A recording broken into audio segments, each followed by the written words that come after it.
Ben Lala, hors série. Nous vous offrons plusieurs entrevues à dimension humaine avec des personnalités de marque. Des gens qui travaillent fort pour faire leur travail. Parlons à la personne en arrière de l'image publique. Mon ami Sylvain Carbonneau et moi vous offrons cette série de hors-série. Merci, vraiment merci à nos invités qui ont accepté de se porter au jeu. Nous vous souhaitons un très bon divertissement. Ben Lala, bon Lala. Notre invité pour ce hors-série est nul autre que Mathieu Roy. Mathieu Roy évolue comme chroniqueur, comme animateur, passionné de technologie et de sport depuis maintenant plus de 20 ans dans les médias québécois. Ceux qui ne l'ont pas reconnu, il est également collaborateur à chaque jour de la semaine dans la célèbre émission Salut Bonjour, dans laquelle il nous traite des sujets comme par exemple le web, les médias sociaux, ce qui a fait le buzz, l'actualité techno et tout ça avec sa bonne humeur. En 2019, il a animé l'émission docu-réalité Animaux à la retraite, également diffusée à TVA. Donc, il a parcouru le Québec dans plusieurs médias. Maintenant, nous l'avons avec nous dans notre podcast. Voici l'entretien avec Mathieu Roy. Ben Lala, hors série. Donc, pour cet épisode de hors-série, on a le privilège de recevoir Mathieu Roy. Alors, Mathieu, premièrement, merci d'avoir accepté de nous rencontrer dans cet univers de podcast. C'est vraiment un plaisir de pouvoir te découvrir d'une façon différente que ce que l'on voit à la télé. Alors, le plaisir est pour moi. C'est de ce temps-ci, parler du nouveau monde, c'est un luxe. Ben, c'est sûr. Puis les nouvelles relations ne sont pas toujours évidentes, que ce soit en amitié. Bref, pour les autres, je ne le sais pas. Moi, je suis en couple stable depuis 11 ans. Alors, les célibataires, en tout cas, je les envie pas vraiment dans ce contexte. Donc, on va commencer avec la première question, Mathieu. Comment ça se passe, la vie, pour toi, depuis un an? On parle un peu de ça, là, dans le fond, les relations. On voit moins de gens. Donc, comment ça se passe à partir du premier confinement jusqu'à aujourd'hui? Ça n'a pas changé tant de choses. Évidemment, la famille un peu plus élargie, je dirais les parents, mes frères, mes cousins, mes cousines, mes oncles, c'est des gens que je vois très peu. Mais je dois avouer que moi, j'ai 3 jeunes enfants qui viennent, 2 viennent de changer d'âge. Donc, j'ai une 7 ans. J'ai une 3 ans et un 2 ans. Donc, déjà, là, je voyais pas beaucoup de monde. On était déjà isolés dans une petite bulle familiale. Fait qu'on a juste continuer de construire cette espèce de cocon-là. Moi, j'ai eu la grande chance de pouvoir continuer à travailler aussi. Puis, mis à part là, les mesures sanitaires très strictes, ben, je me déplaçais au travail, que ce soit... en fait, je me déplaçais à Salut Bonjour. Puis, quand venait le temps de faire de la radio, ben, j'ai l'équipement depuis des années déjà pour faire ça à la maison. Donc, ça a été vraiment pour moi là, quelque chose que j'ai trouvé très précieux. J'ai été très privilégié dans la dernière année et puis j'en suis pleinement conscient. Mais comme tout le monde, j'ai des petites phases un peu plus déprimantes. J'ai des moments où j'ai bien hâte que ce foutu virus débarrasse. Puis même au niveau de mes activités sportives, moi, j'aime beaucoup le jogging puis jamais j'ai été limité dans le jogging que je pouvais faire, mis à part la météo. Puis quand la météo est pas clémente, j'ai un tapis roulant dans mon sous-sol puis je m'en donne à cœur joie. Donc, j'ai vraiment été très chanceux, mais j'ai hâte de voyager, mais j'ai surtout hâte de refaire des parties en famille parce qu'avec mes frères, on a 8 enfants à la gang. Donc, ça fait des bons parties, là, des bons parties de famille. Dis-moi, Mathieu, tu es un passionné de technologie. J'aimerais savoir d'où vient cette passion-là et que tu nous parles aussi de ton chemin qui t'a mené à Salut Bonjour et mené aussi au chroniqueur techno que tu es devenu avec la notoriété que tu as et le respect que tes pairs te portent. Parce que moi, c'est ce que j'ai surtout remarqué. Souvent, tu es cité dans d'autres entrevues de gens qui font à peu près le même job que toi, chroniqueur techno, chroniqueur de ce qui se passe sur le web. Bref, parle-nous de ça un peu. Ah, t'es bien gentil. C'est des choses auxquelles je pense pas ou auxquelles je dirais que je réfléchis pas nécessairement. Je suis tellement dans ma petite bulle, justement, que j'ai comme des œillères. Je fais mes affaires, je fais ce que j'aime dans la vie. Puis encore une fois, je me sens vraiment chanceux. Mais la techno, j'ai toujours eu cette espèce d'attirance envers le futur, la technologie, les avancées, les jeux vidéo. J'ai tout le temps été plus à l'aise dans un magasin d'électronique que dans un magasin de rénovation, par exemple. Donc, ça remonte à quand même il y a longtemps. Puis j'ai tout le temps été quelqu'un aussi de très sportif. Fait que ces deux passions-là, à un moment donné, dans les médias, se sont développées. À l'époque, quand j'étais à Radio Énergie à Trois-Rivières, je faisais les sports, mais je m'amusais aussi avec des chroniques jeux vidéo, puis des chroniques jeux à la radio en 2002, 3, 4. Il ne devait pas en avoir tant que ça, je suis pas mal certain. Puis moi, j'arrivais avec cette espèce de traditionnelle chronique jeu qui avait peut-être 4 semaines d'âge, puis on s'amusait avec ça, puis je mettais des extraits de jeux vidéo à la radio. Je me passionnais aussi pour tout ce qui se passait dans l'espace, sur l'astronomie, mais aussi sur l'aérospatiale. Fait que j'ai tout le temps eu ce côté un peu nerd, geek en moi. Et puis, j'ai tout le temps gardé ça au niveau professionnel. Ces deux passions-là, ça m'a tout le temps animé, puis ça m'a permis aussi de travailler. C'est-à-dire que j'ai fait les sports pendant un bout de temps à Énergie. Après ça, j'ai travaillé aux Nerds à Z-Télé. J'ai travaillé par la suite à C'est quoi aussi au sport. Puis, à un moment donné, par une série d'événements, je me suis retrouvé à Salut Bonjour le week-end à faire du sport. Mais parallèlement à ça, je travaillais aussi sur le réseau Cogeco, au 98.5, par exemple, où je faisais de la techno la fin de semaine. Donc, mes fins de semaine, c'était sport, techno. Puis, vraiment, je me plaisais beaucoup là-dedans. Puis, j'ai reçu un appel à un moment donné, tu ferais-tu des médias sociaux du web sur Semaine à Salut Bonjour? Et à partir de ce moment-là, c'est là que ça a été pas mal plus juste la techno qui a meublé ma vie professionnelle. Puis je m'en plains pas du tout. Là, je m'amuse énormément. Puis je considère très, très, très important le sujet de la technologie dans nos vies au quotidien. Mathieu, tu parles de ton expérience à Salut Bonjour. Moi, je me pose tout le temps la question, c'est quoi ton horaire sur semaine? Parce que, tu sais, tu commences tôt le matin, tu fais des chroniques, tout ça, et dans le fond, il se passe quoi entre tes interventions puis ton horaire type d'une journée, c'est quoi? Premièrement, les journées commencent très tard dans mon cas parce que j'habite près de la station. Donc, ça commence à 3h40, le cadran sonne le matin. Mais ça, c'est un luxe que j'ai parce que j'habite pas très loin et aussi parce que c'est possible pour moi de prendre de l'avance dans la journée. Donc, 3h40, le cadran sonne. Habituellement, j'ai déjà pris ma douche parce que je la prends la veille juste avant de me coucher. Puis, maintenant, là, depuis peu, je prends un café avant de partir de la maison. Je profite de la maison silencieuse comme ça, où le chien ne jappe pas, les enfants dorment, ma blonde aussi. Donc, c'est tranquille, c'est un petit moment précieux. Après ça, je pars au travail, puis là, ça déboule. C'est-à-dire que là, je complète les sujets du jour, je regarde qu'est-ce qui s'est passé durant la nuit, je propose mes sujets, je vais me faire maquiller, coiffer, je m'habille, puis après ça, c'est l'émission. Puis comme à la radio, on peut pas faire pause. Une fois que c'est parti, c'est parti. Je reviens à la maison vers 11 heures environ. Souvent, je vais faire une sieste parce que c'est essentiel. Je joue avec les enfants, mais j'ai souvent le téléphone pas trop loin. Je regarde dans la journée s'il n'y a pas quelque chose qui peut être digne de mention. Donc, souvent, je me prends des notes pour penser aller rechercher l'information sur telle ou telle vidéo, sur telle ou telle nouvelle. Et puis, le soir, je refais un autre après la routine du souper, des bains, des histoires, des dodos.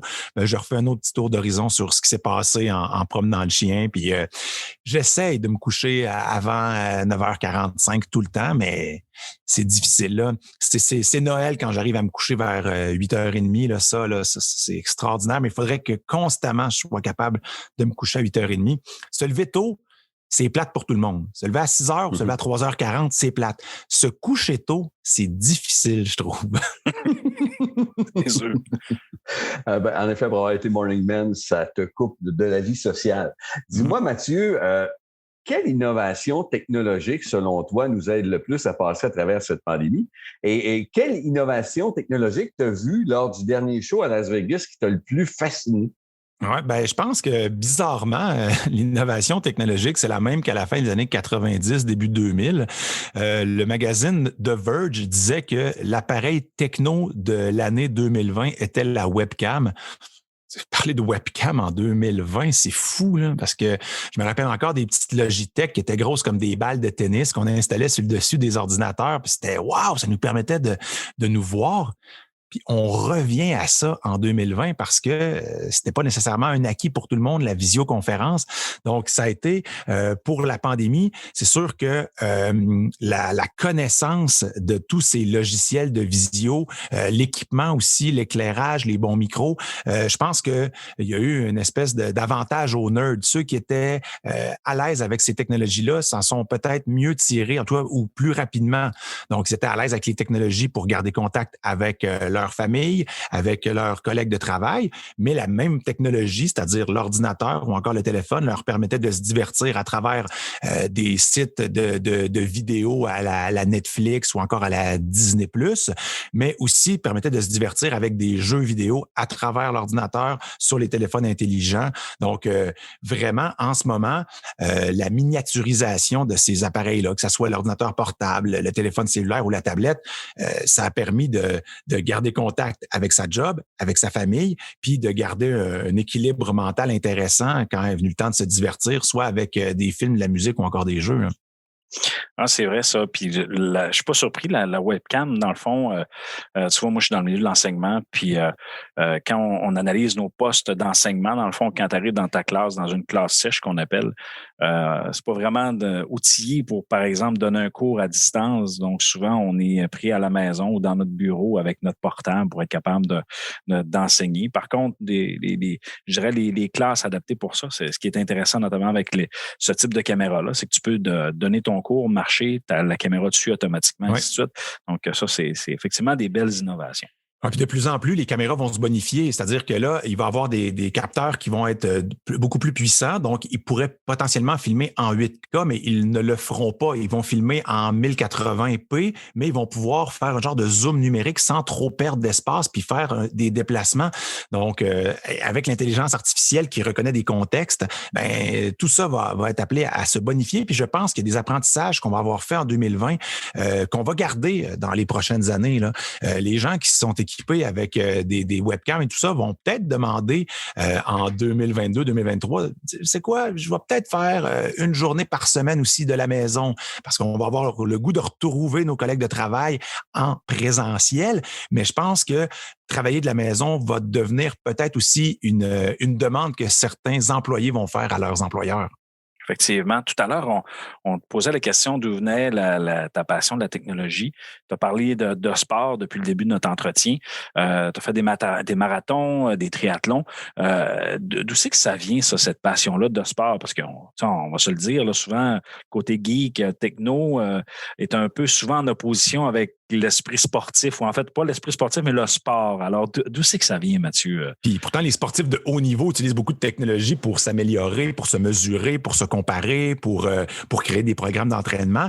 Mais moi, depuis que je suis tout petit, le bouger, j'étais un enfant quand même plutôt turbulent. Fait que j'ai toujours bougé rapidement, de la natation, du basketball. J'ai joué au baseball, au soccer, au football. J'ai fait jouer au rugby. Honnêtement, là, j'ai fait vraiment plusieurs sports. En fait, j'ai fait à peu près tous les sports, sauf le hockey sur glace. C'était une époque où souvent on choisissait entre le ski ou le hockey. Puis nous, on avait une montagne pas trop loin à Mauricie qui s'appelait Saint-Mathieu-du-Parc. Puis on était membre là-bas durant l'hiver. Mais j'ai toujours bougé. Au secondaire, je faisais du basket, du football. Puis après ça, au collégial, on dirait que là, les activités organisées, ça prend plus de motivation. Là, je m'étais inscrit au basket, mais je voyais déjà là, que je faisais de la boxe aussi. Puis là, rendu à l'université, là, je savais que j'avais besoin d'un petit coup de pied dans le derrière. Puis je faisais du jogging parce que j'ai toujours vu mon père aussi faire du jogging. Je le voyais partir courir avec son petit t-shirt, ses shorts courts, ses bas mi-mollets. Puis il revenait tout en sueur après avoir fait ses sorties de jogging. Puis j'ai toujours eu une espèce de naturel pour la course à pied. Puis j'aime beaucoup ça.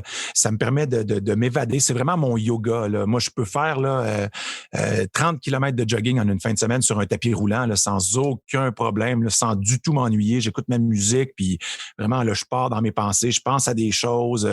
Je réfléchis à des concepts. Là, puis des fois, je fais juste mettre la switch à off, puis j'écoute quelque chose à la télé. Là, j'écoute une série.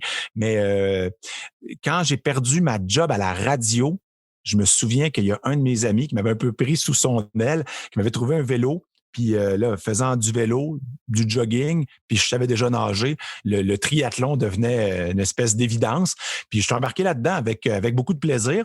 Puis avec la naissance des enfants, ben c'est évident que c'est plus difficile de trouver le temps d'entraînement, mais on le remarque dans les catégories d'âge qui performent bien. 45 ans et plus, là, ça se remet à très bien performer dans les compétitions parce que souvent, les participants ont eu leurs enfants, ils sont plus vieux, plus autonomes. Fait que ça permet d'aller refaire des sorties de vélo, dire bon, ben, je pars 3 heures faire une longue sortie. Mais moi, en ce moment, c'est vraiment la course à pied là, que j'aime beaucoup. Je trouve ça efficace en matière de temps, d'effort, puis juste au niveau mental, ça me fait un bien énorme. Là. Dis-moi, quel est le défi sportif que tu as relevé que tu pensais jamais être capable de faire? Est-ce que c'est le triathlon ou il y a eu autres événements qui t'ont fait sortir en quelque sorte de ta zone de confort? Ben, c'est sûr qu'un marathon, là, 42 km, là, je trouvais que c'était un défi quand même assez énorme. Je suis très satisfait du marathon. J'ai été pigé quand je me suis inscrit pour le marathon de Chicago. Fait que faire le marathon de Chicago, ça, c'est vraiment, là, ça a été une expérience sensationnelle. C'est encore à ce jour mon marathon le plus rapide. Mais le triathlon, quand j'ai fait un demi-Ironman en bas de 5 heures, là, je me souviens, là, ça, là, j'étais dans une forme assez incroyable à ce moment-là dans ma vie. Là. J'espère d'ailleurs retrouver cette forme un jour, mais 2013, là, c'est loin. Ça va faire 10 ans bientôt. Mais ça, le demi-Ironman en bas de 5 heures, là, ça, j'avoue que j'étais assez content, assez satisfait. Là. Mathieu, tu parlais tantôt de ta progression dans ta carrière, les différentes stations de radio et collaborations et types d'émissions que tu as participé. Dans ta carrière, c'était quoi le moment le plus difficile que tu as eu à relever et à dire, bon, OK, je vais passer au travers coûte que coûte, parce qu'on sait, là, le milieu des médias est quand même ingrat en quelque sorte. Là, c'est quand même des fois même éphémère. Alors, pour perdurer, parce que tu as une longue feuille de route en arrière de toi. Alors, dans le fond, comment tu as été capable de surmonter ça dans ta carrière jusqu'à maintenant? Moi, je suis un gars de Trois-Rivières, puis je me suis retrouvé à faire de la radio à Trois-Rivières. Fait que ça a été un luxe énorme. J'ai pas eu à faire l'espèce de parcours que beaucoup de personnes ont eu, puis j'ai pas étudié là-dedans. Moi, j'ai étudié en informatique à l'Université Laval, puis en communication aussi à l'Université Laval, puis avant ça, au cégep, c'était en sciences santé. Donc, mon background n'était pas en communication, même si toute ma vie, c'était évident que je me dirigeais vers les communications. Mon père a fait de la radio pendant 13 ans, était directeur des communications à la ville de Trois-Rivières. Donc, tu sais, la pomme tombe pas loin de l'arbre, mais on dirait que je voulais essayer de me convaincre du contraire, alors que c'était un peu une fantaisie de ma part. À un moment donné, je me suis rendu à l'évidence. Mais quand j'ai été congédié autour de 2009 de la radio, je pense que j'ai surtout déchanté parce que je me disais, je viens de Trois-Rivières, ça fait des années, ça fait 7 ans que je fais de la radio. Je vais me faire offrir des jobs, mais ça marche pas comme ça. Puis Trois-Rivières, c'est pas un très gros marché, il n'y a pas un énorme roulement non plus. Fait que j'ai comme piétiné longtemps à Trois-Rivières avant d'aller tenter ma chance à Montréal, ce qui n'était pas une mince affaire. Moi, j'avais pas vraiment confiance en moi. Je savais pas qu'est-ce que Montréal allait pouvoir m'offrir, alors que Trois-Rivières ne me l'offrait plus. Puis donc, je pense que ça a été des moments là, de grande constatation. Puis après ça, ben là, j'ai travaillé à Rythme FM. Entre autres, j'ai fait les nuits. Là. Je faisais 4 nuits par semaine, de minuit à 6 heures du matin. Je revenais à Trois-Rivières pour travailler les week-ends de midi à 6 heures le soir. Donc, je changeais l'horaire à l'envers. À un moment donné, je suis rentré à TVA Sport à travers ça. Je faisais des remplacements à un moment donné durant le matin. Je travaillais de soirée. Donc, j'ai vraiment jonglé avec toutes sortes d'horaires. Puis, je m'en rendais pas compte à l'époque dans quoi j'étais.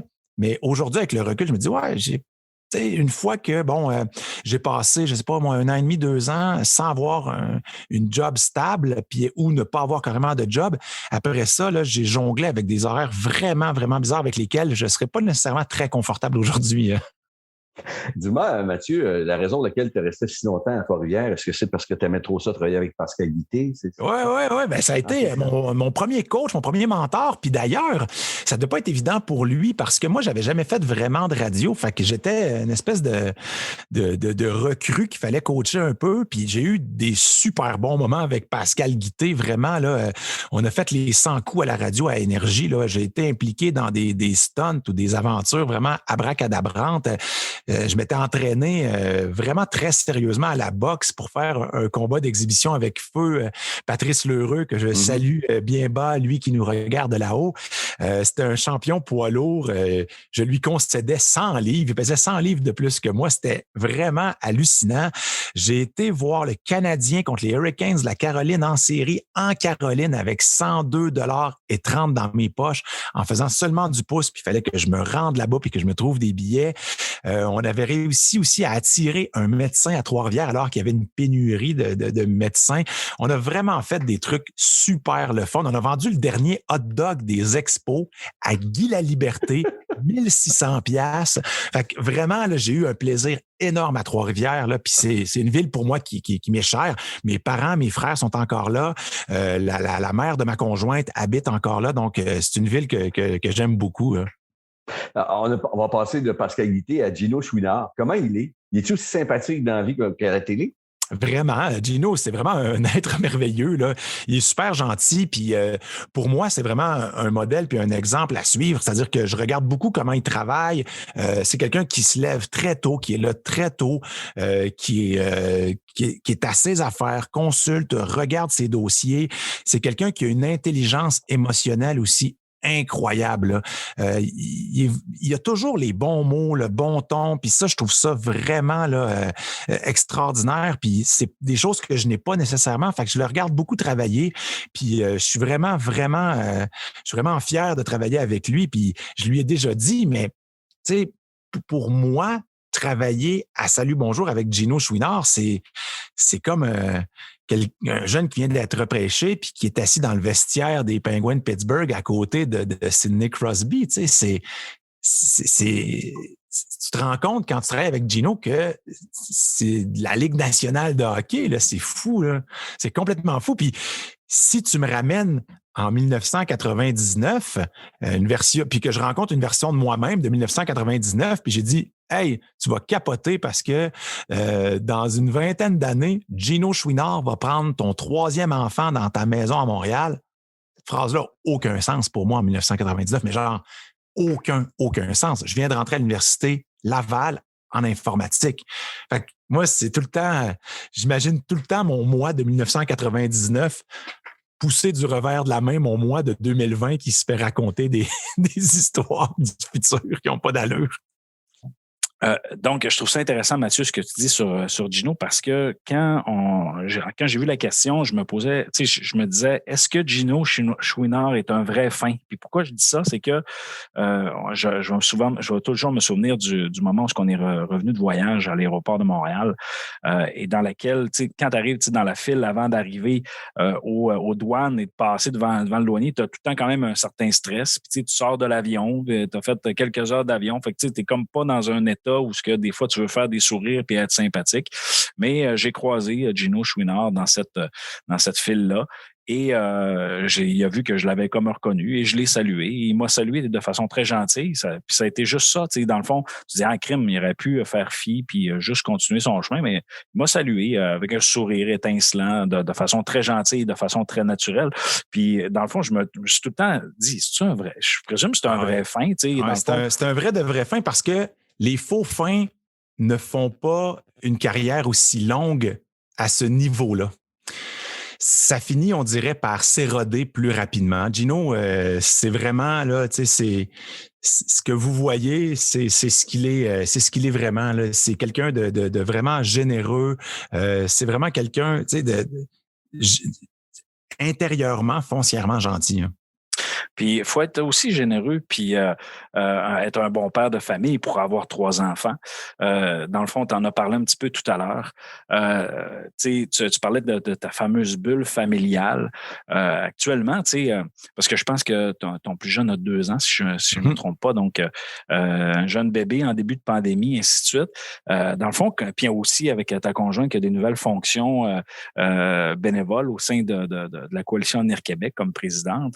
Donc, on salue Sarah, dans le fond, qui est ta conjointe et qu'on est très content de l'avoir au parti. Bref, toi, comme papa, là, comment tu trouves ça je dirais depuis l'arrivée de la 3e, là, puis qu'on conjugue tout ce qui s'est passé dans les 2 dernières années, là, comment tu vis ça, toi, ton rôle de père avec tout ce contexte-là? Ben moi, ça me fait triper, là, c'est sûr. Là, d'aussi loin que je me rappelle, j'ai toujours voulu des enfants. Je viens d'une famille où j'ai 2 jeunes frères, donc d'une famille de 3. Puis Sarah, elle vient d'une famille de 4. Donc, elle a un frère plus vieux puis 2 sœurs plus jeunes. Fait que on se doutait qu'on allait avoir plus d'1 enfant. Mais tu sais, on contrôle pas ça, mais ça s'est passé. Victor est né le 1er janvier 2019. Puis il y a quelque chose que j'ai remarqué avec la première vague, le premier confinement, c'est que ma plus vieille, donc, n'allait plus à l'école, mais restait à la maison. Puis c'est du temps qu'elle aurait passé à l'école. Donc, il s'est développé une fratrie entre Charlie, Victor et Raphaël qui se serait peut-être pas développé n'eût été de ce confinement-là parce que Charlie aurait été à l'école pendant 5, 6, 7 heures là, à chaque jour du lundi au vendredi, alors que là, ben, il se développait quelque chose au sein de cette petite unité-là, des choses que je trouvais magnifiques, là. Puis, ben, nous aussi, là, en tant que couple, que parents, que famille, ben, j'ai l'impression que ça nous a ressoudés ou en tout cas, ça a créé des liens qui seraient peut-être été plus long à créer si ça n'avait pas été de ces moments-là ensemble. N'empêche que j'ai hâte de partir, peut-être m'isoler dans un chalet de pêche, puis ça aura peut-être le goût d'aller visiter des endroits plus exotiques que certains endroits. Mais moi, j'ai trouvé qu'il y avait du positif au niveau des relations entre mes enfants là, dans cette pandémie-là. Puis, tu sais, on trouve l'énergie. Au bout du compte, là, on est fatigué, mais ça nous remplit de joie à chaque fois qu'on revient ou à chaque fois qu'on les voit. Tu peux pas prendre off d'être parent. Tu peux pas dire ouais, aujourd'hui, arrangez-vous, là, je vais être dans le sous-sol à me reposer. Là. Fait que, non, j'adore beaucoup j'adore ma relation avec les enfants, puis j'ai vraiment sincèrement du plaisir avec eux autres aussi. Hein. En terminant, Mathieu, dis-moi, quand tu as la carrière que tu as, quand tu as la vie familiale que tu as, quand tu chéris tout ça, bon, outre vouloir que tout ça se poursuive dans la même ambiance, même énergie, qu'est-ce que tu peux te souhaiter et souhaiter outre sortir de la pandémie rapidement?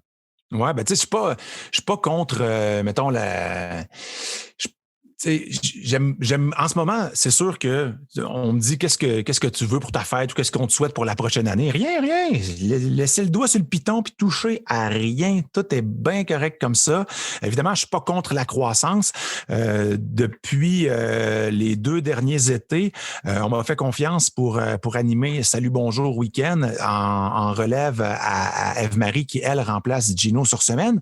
Donc, ça a été vraiment là, une marque de confiance énorme. Puis c'est un défi que j'ai pris avec beaucoup de sérieux. Je me suis mis beaucoup de pression. Personne n'avait besoin de m'en mettre. Là. Je connaissais très bien la puissance et la notoriété de Salut Bonjour Week-end. Donc, arriver à l'animation de Salut Bonjour Week-end, là, ça a été vraiment un défi extraordinaire. Je veux plus de ce genre de défi-là. J'ai eu l'occasion aussi d'animer une émission qui avait rien à voir avec ni la techno, ni le sport. Ça s'appelle Animaux à la retraite. Puis j'ai eu un plaisir énorme à découvrir comme ça ces bêtes en fin de vie et ces gens qui décidaient de leur offrir une fin de vie paisible et plus digne que très rapidement une piqûre, puis on s'en débarrasse après service rendu. Fait que, bref, de l'animation, j'aime beaucoup ça.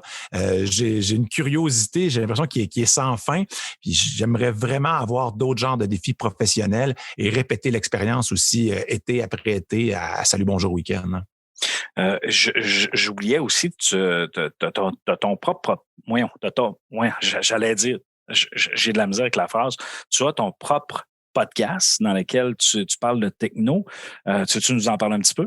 Je peux vous en parler un peu, mais j'avoue que ça fait longtemps que je n'ai pas publié quelque chose, mais c'était justement pour me préparer aux entrevues à Salut Bonjour Week-end quand on m'a donné ma première série de remplacements. Je me suis dit, faut que je fasse des entrevues plus longues que 3-4 minutes. Les entrevues font des fois 7-8 minutes.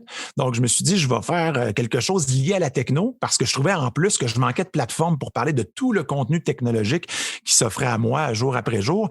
Et donc, ça s'appelle Quart d'heure techno. Je voulais pas trop m'embêter, avec du montage. Fait que c'est 15 minutes où on parle de techno. Puis en fait, c'est de la techno, mais c'est souvent des éléments du quotidien à travers la lunette de la technologie. Puis c'est d'aller explorer certains phénomènes, certaines technologies.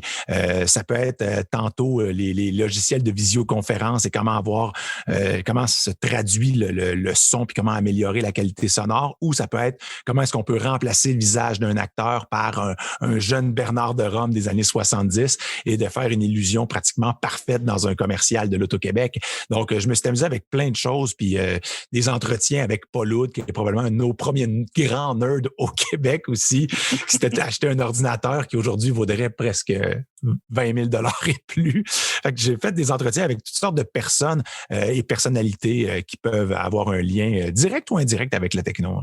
C'est bon. Ben, merci beaucoup, Mathieu. Merci pour ce bel entretien. Merci également à Sylvain pour ta participation à ce balado. Donc, Mathieu, écoute, on va te souhaiter le meilleur pour la suite dans ta carrière. Merci de nous avoir partagé.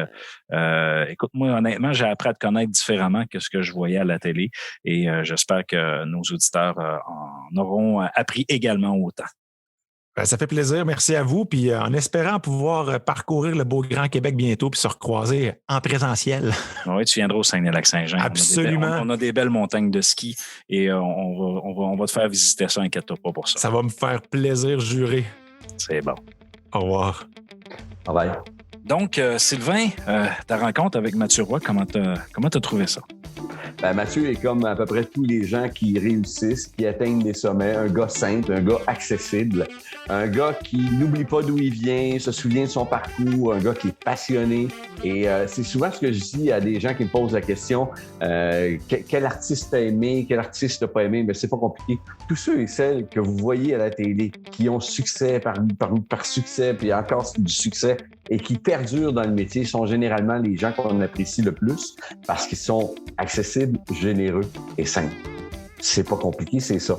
Et on dirait que c'est ce qui relie ces gens-là, c'est ce qui les lie à leur succès. C'est soyez généreux, soyez accessibles et soyez simples et vous aurez du succès. Non, de mon côté, là, j'ai été impressionné de par justement sa générosité. Puis on sentait qu'il n'était pas très habitué à parler lui-même. Hein? Exactement. Donc, ça permet d'ouvrir une porte différente. Donc, merci Sylvain pour. C'est un plaisir, mon cher. Hors série, on se reparle très prochainement. Ben Lala, hors série. Bon, Lala.